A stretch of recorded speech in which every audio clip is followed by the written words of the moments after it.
जी अस्सलाम वालेकुम स्टूडेंट्स। आज हम जो टॉपिक डिस्कस करने लगे हैं वो हमारे लास्ट टॉपिक की कंटिन्यूटी है। लाइक प्राइमरी स्ट्रक्चर हमने डिस्कस किया, सेकेंडरी डिस्कस किया और आज हम डिस्कस करेंगे टर्शियरी स्ट्रक्चर। याद रहे टर्शियरी स्ट्रक्चर जो प्रोटीन्स का या पॉलीपेप्टाइड्स का जो होता है वो आमतौर पर फाइनल स्ट्रक्चर कंसीडर किया जाता है कि अगर वो सिंगल पॉलीपेप्टाइड चेन हो तो इसी टर्शियरी स्ट्रक्चर के कंप्लीट होने की वजह से जो कि फोल्डिंग एंड रीफोल्डिंग की वजह से वजूद में आता है, ये फोल्डिंग और रीफोल्डिंग के वजह से जो वजूद में आता है इसी वजह से एग्जैक्ट पता लगता है कि ये प्रोटीन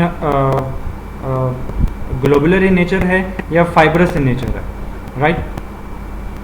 अच्छा, अब टर्शियरी स्ट्रक्चर को जानने से पहले दोबारा से पीछे से आपको रिवाइज करना पड़ेगा। मैंने आपसे कहा था कि जो प्राइमरी स्ट्रक्चर है उसमें 3 चीज़ों की इन्फॉर्मेशन रिक्वायर्ड होती है: number of monomers, sequence of monomers and covalent bond, that is peptide bond present with in the monomers. उसका जिक्र आएगा तो प्राइमरी इन्फॉर्मेशन आपकी मुकम्मल हो चुकी है किसी भी प्रोटीन या पॉलीपेप्टाइड की। अब इसी इन्फॉर्मेशन के अंदर अगर हाइड्रोजन बॉन्ड्स का इजाफा होता है तो हमने देखा कि फिर एक नया स्ट्रक्चर बन जाता है जिसे हम सेकेंडरी स्ट्रक्चर ऑफ प्रोटीन्स कहते हैं। और हाइड्रोजन बॉन्ड्स में भी फिर फ़र्क अगर आ जाता है इंट्रा चेन और इंटर चेन का, तो उसमें भी फिर बीटा प्लेटेड शीट्स और अल्फा हेलिक्स वाला स्ट्रक्चर हमें देखने को मिलता है।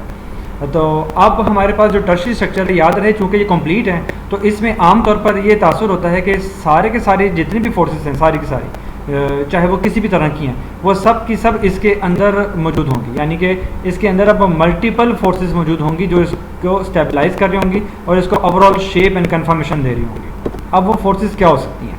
वो फोर्सेस मिसाल के तौर पर हो सकती हैं हाइड्रोफोबिक इंटरेक्शंस, ठीक है, यानी ऐसे फंक्शनल ग्रुप्स जो पानी को रिपेल करते हैं, ठीक है, जो पानी के लिए अट्रैक्शन नहीं रखते, तो वो हाइड्रोफोबिक इंटरेक्शंस की वजह से एक दूसरे से दूर हो रहे हैं, पानी से दूर हो रहे हैं, ठीक है। कुछ फंक्शनल ग्रुप्स ऐसे हैं जो एक दूसरे के आमने सामने आ जाएं तो उनकी वजह से हाइड्रोजन बॉन्ड बन जाता है, तो हाइड्रोजन बॉन्ड्स भी इसमें शामिल हो सकते हैं। ये वो हाइड्रोजन बॉन्ड भी हो सकते हैं जो पेप्टाइड बॉन्ड की वजह से पैदा होने वाले जो हमने पहले डिस्कस किए हैं, उसके अलावा वाले भी हो सकते हैं। इसके अलावा हाइड्रोफोबिक है तो हाइड्रोफिलिक इंटरेक्शंस भी इन्वॉल्व हो सकती हैं, डाइसल्फाइड लिंकेजेस इन्वॉल्व हो सकती हैं, ठीक है।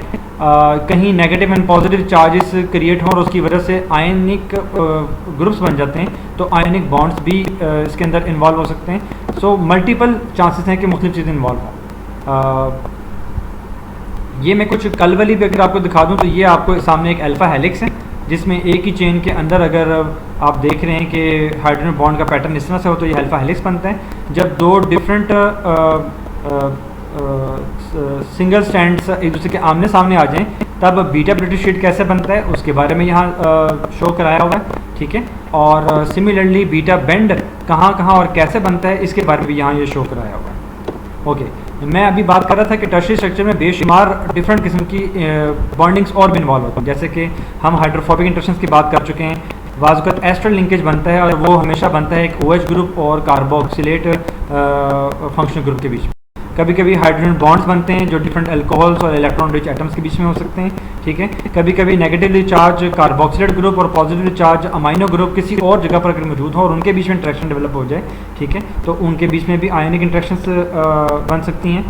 वंडरवॉल फोर्सेज जो कि sum of all weak forces and sum of all weak repulsive and attractive forces other than covalent and ionic bonds जो होते हैं वो सारे इसमें इन्वॉल्व हो सकते हैं। डाइसल्फाइड लिंकेज का हम जिक्र कर चुके हैं। डाइसल्फाइड लिंकेज होने के लिए शर्त यह है कि सिस्टीन जैसे अमीनो एसिड उसके अंदर शामिल हों, और इसके अलावा और भी बहुत सारे इंटरेक्शंस हो सकते हैं जो मैं जिनका जिक्र नहीं कर सका, ठीक है। अब जो टर्शियरी स्ट्रक्चर है इसको बाज़ एक और वे से भी डिफाइन किया जाता है, वो ये है कि टर्शियरी स्ट्रक्चर को डिफाइन इस तरह किया जाता है कि the way in which domains fold around into its final arrangement. ये डेफिनेशन समझने से पहले आपको ये पता होना चाहिए डोमेन्स क्या हैं। तो डोमेन्स की मैंने यहाँ सेपरेट डेफिनेशन एक जगह पे लिखी हुई है।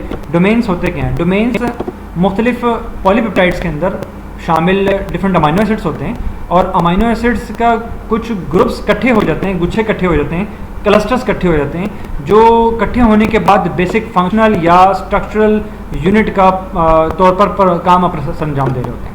ये डोमेन्स बिल्कुल ऐसे हैं जैसे कि आप किसी घर की इमारत को ले लें तो उस घर की इमारत में डिफरेंट जो चीज़ें नज़र आ रही होती हैं वहाँ पर हर एक जो पोर्शन होता है घर के तामीर के अंदर वो कोई ना कोई ख़ास फंक्शन या मकसद के लिए होता है। मिसाल के तौर पर अगर किसी घर में पिलर्स बनाए गए हैं तो वो उसकी इमारत और लेंटर को खड़ा करने के लिए, ठीक है। अगर किसी घर में गैराज के पोर्शन को खाली छोड़ा गया है तो वो गैराज का पोर्शन घर के अंदर एंटर और एग्जिट होने के लिए है, ठीक है। तो यूँ समझ लें कि डोमेन्स भी मुख्तलिफ प्रोटीन्स के अंदर फैले हुए डिफरेंट पोर्शंस हो सकते हैं और हर पोर्शन का अपना काम है। यही वो डोमेन्स होते हैं कि जब वो अरेंज हो जाएं तो वो एक्टिव साइट्स बना देते हैं, ठीक है, और जब वो अरेंज हो जाएं तो एलोस्टेरिक साइट्स भी बना देते हैं। सो जब डोमेन्स खास तरीके से फोल्ड होती हैं तो उन की फोल्डिंग के बाद जो फाइनल स्ट्रक्चर नज़र आता है उसको भी हम टर्शरी स्ट्रक्चर कह सकते हैं। मशहूर डोमेन्स में से एक है जिंक फिंगर डोमेन, जिसमें अमाइनो एसिड्स की क्लस्टर्स जो हैं वो जिंक मेटालिक आयन के इर्द गिर्द इकट्ठे हुए होते हैं, ठीक है। तो इसी तरह से और बहुत सारे डोमेन्स होते हैं डिफरेंट नामों से हमारे डिफरेंट प्रोटीन्स के अंदर होते हैं जो ओवरऑल उन प्रोटीन्स की, चाहे वो एंजाइमेटिक हों या नॉन एंजाइमेटिक हों, उनकी स्टेबिलिटी और फंक्शनल इंटेग्रिटी को मेंटेन करते हैं। So this is all about tertiary structure. Thank you so much.